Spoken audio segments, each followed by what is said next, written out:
UG Folktale Stories. Present. The Wicked Moneylender. In a small village called Ayatoro, there lived a woman called Toby. She was respected.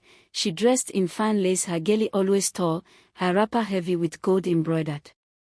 People called her Aya Aleni, the helper, because she was known to lend money to anyone in need, but behind a bright smile hid a heart darker than midnight. Toby was no ordinary moneylender. She inherited Ajogan evil powers from her mother Adukwan, the feared priestess. Whenever she gave out money, she tied the borrower's destiny into a secret calabash hidden in her shrine. UG Folktale Stories. At first, people would rejoice after collecting her money. Business will boom, farms will flourish, children would fall sick and miraculously healed, and everyone will praise Toby for being a blessing. But as repayment they approached, strange things began to happen. A trader's yam would rot overnight, a farmer's harvest will vanish eaten by unseen hands, a child will fall mysteriously ill, with no medicine working. Terrified, the borrower will run back to Toby. She will smile wickedly, her eyes glinting like sharpened knives, and said, "Say, why? Did I not tell you to pay back quickly? Bring my money or more misfortune will come." And even though her powers had already sucked life from their wealth, she still demanded the full repayment with interest. UG Folktale Stories. One day, Toby lent money to Mama Sod, a struggling widow. Mama Sod had promised to repay after selling her cassava, but as usual, Toby's evil power caused to dry up before harvest. Soon, Mama Sod's only child Osodo fell sick. Weeping, the widow went to Toby's house to beg, but Toby only laughed, shaking her cowries and chanting under her breath, "If you cannot pay, then your daughter will pay with her life."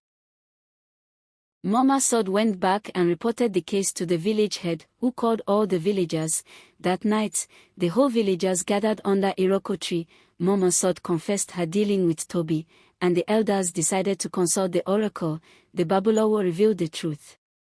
Toby's wealth is built on stolen destinies.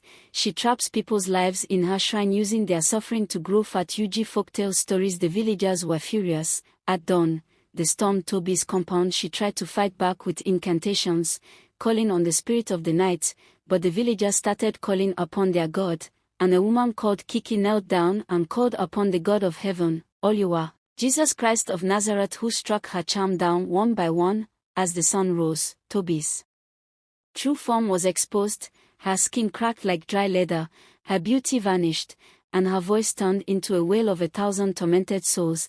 She fell to the ground, writhing, until her powers left her completely. UG Folktale Stories. The elders took her calabash of destinies, broke it before the villagers, and released the peoples she had enslaved. Mama Sod's daughter recovered instantly, and the villagers rejoiced. Toby began to plead for forgiveness, asking the villagers to forgive her because she knows she has committed so much atrocities. Some have died of heart attack because of how they suddenly lost their business, money, and health, all because of her wickedness and her evil powers. And she mentioned some names of people that have died. She asked for forgiveness and told the villagers to please forgive her, because she will soon die. Since her powers have been revealed and destroyed, she said, "My mother the priestess told me any day the people got to know about my power, I would die the next day, but if I will be forgiven I will live." She begged, cried, and pleaded for the villagers to forgive her. Olaren said, "Never will I forgive you, you deserve to die." Some were crying because of their loved ones that died in the hands of Toby. Ajok told her to ask God Oluwa to forgive her. As she continues crying for mercy, the villagers started leaving the compound one by one in anger. UG Folktale Stories. If you are part of the villagers, will you forgive Toby for her wickedness, so that she will live from that day on? No one in Ayatoro ever borrowed money without caution, praying and calling upon their God for help and divine protection.